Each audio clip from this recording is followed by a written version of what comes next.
Hi, this is Susanna Bowling with a Times Square Beat, and we are with Simon Ghraichy, who is an amazing concert pianist.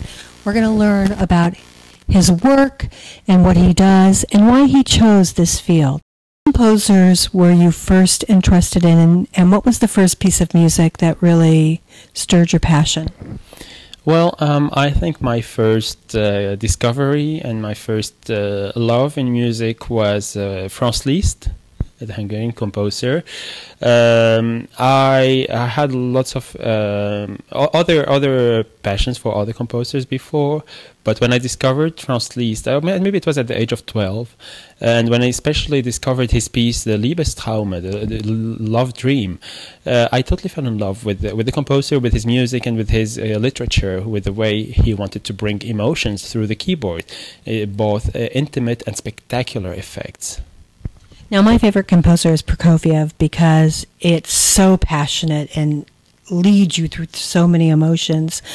What is your favorite composer besides Liszt, and what kind of emotions does it evoke in you? Actually, I do appreciate Prokofiev a lot also. He's a great composer, I think. I personally tend to go more to the German repertoire. So beside Liszt, who was Hungarian, but he was like a world citizen. He was a European because he lived and toured all over Europe. So had influences from everywhere, ranging from Spain until Russia. But besides him, who was a great man, I tend to love German repertoire like Beethoven, Schumann, and especially Beethoven and Schumann. And actually, that's why now in my second CD that I'm releasing, I dedicated a big part of it to Schumann and played the Kreisleriana. And so I think that this repertoire is very deep. The piano repertoire in general is so large, so I cannot just limit myself to a couple of composers, but Beethoven and Schumann's repertoire is so deep, and you can spend a lifetime digging in there and trying to find new ideas and new way of playing it. Is there emotions that get evoked from you from playing? In general? Yeah, of course. Any repertoire that I play, I involve all my emotions and all my being in the interpretation, because that's what it is. And to interpret something, it's like to assimilate it and then give it to the audience with your own touch, your own emotions, and your own kind of point of view. The reason I asked this is there was a movie done on Chopin's life called Impromptu. And in the movie, the woman lays underneath the piano so she can feel the vibration of not only hearing the music, but also feeling what he feels as he's playing. And I've always wondered, as a pianist, do you feel that in more ways than one? Yeah, actually, there's lots of physical sensation more than like emotions are not only in the brain. They run all over your body. And sometimes when you're overwhelmed by beautiful music, it's not only what you're feeling, but also the kind of the reaction of the piano. It's physical because you feel the vibration of the strings of the instrument. You feel sometimes the vibration of the ground or of the how do you call the cover, the piano's cover. And indeed, I know a couple of people who do lean under the piano it's like a kind of a therapy to absorb all this energy that's getting out of this huge instrument. Now, you're playing at Carnegie Hall. What will your repertoire be at Carnegie Hall? In Carnegie Hall, I decided for this debut that's thrilling me so much. Actually, I'm so excited to be there.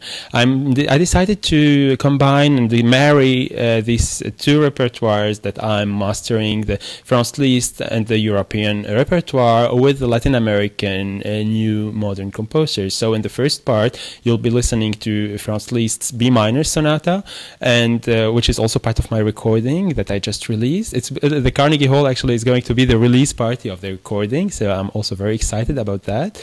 And the second part is going to be a mixture of American and Latin American composers, featuring Manuel Maria Ponce, Ernesto Lecuona, Hector Villalobos, or also like Godowsky and Gottschalk. And of all of those songs from Latin American composers, which one is your favorite? It's very difficult to say because they're all gorgeous. They are really beautiful.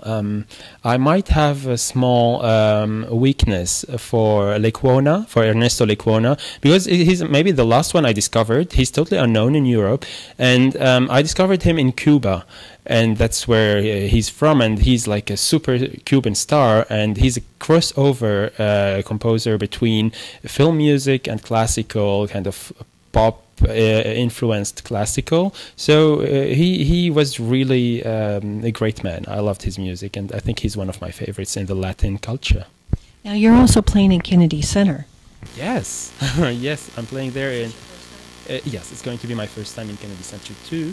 It's on March the 16th, 2016. So it's still in a long time, but I'm very excited. Not that long, actually, but now all my focus is on Carnegie. But indeed, it's a very, very good opportunity for me to be there. I'm so looking forward to it. Is there any concert halls that you're looking forward to playing that you haven't played yet? Yes, actually, there's many of them. The world is full of concert halls that every single musician would like to discover, and with different acoustic and also different audience, because that's what makes a hall special, the way it sounds, and those who are attending to listen to you. So I'm very blessed because in the coming season, like in this running season, I'll be doing several debuts in several places where I haven't been yet. So October the 15th in Carnegie Hall, Kennedy Center on March the 16th, but also at the end of the season in the Berlin Philharmonic in Berlin, in Germany. So that's really exciting too. But of course, well, just in a country like the United States, there is almost 2,000 sceneries and concert halls where a musician can make a career and a living. So it's infinite, and it's such a huge world, the classical music world. Now, you've won a lot of awards. Do you still enter competitions for different awards still? No. No, competition. No, it's not a matter of done, or it's the competition actually is, and music. I don't think that they rhyme together very properly. Music should be expressed without the tension of competing against someone. It should be just the beauty of the music and the musician and the kind of the sharing with the audience. So of course, competitions give lots of coverage and give lots of opportunities to perform in front of a jury, a professional jury, with orchestras sometimes, and that's actually how many opportunities came to me, especially in Latin America. But I think at this point, competition goes against music. In terms of music, what does it bring to you, and what do you hope that your music brings to other people? Well, for me, it's a total satisfaction to be able to play an instrument, to be able to play piano. It's a real satisfaction. It's a desire and a satisfaction because it's the sensation of fulfillment when you practice a lot and then you succeed. Something is bigger. Sometimes it's larger than life. It's so great to be on a stage, to perform a difficult piece, and to see that you succeeded, you survived. I think that in this kind of fulfillment, this kind of going to a higher limit, pushing oneself to a higher limit all the time, is something transmissible to the audience and to all the music lovers, so they can see this kind of passion and it can run to them and could encourage them also in what they do.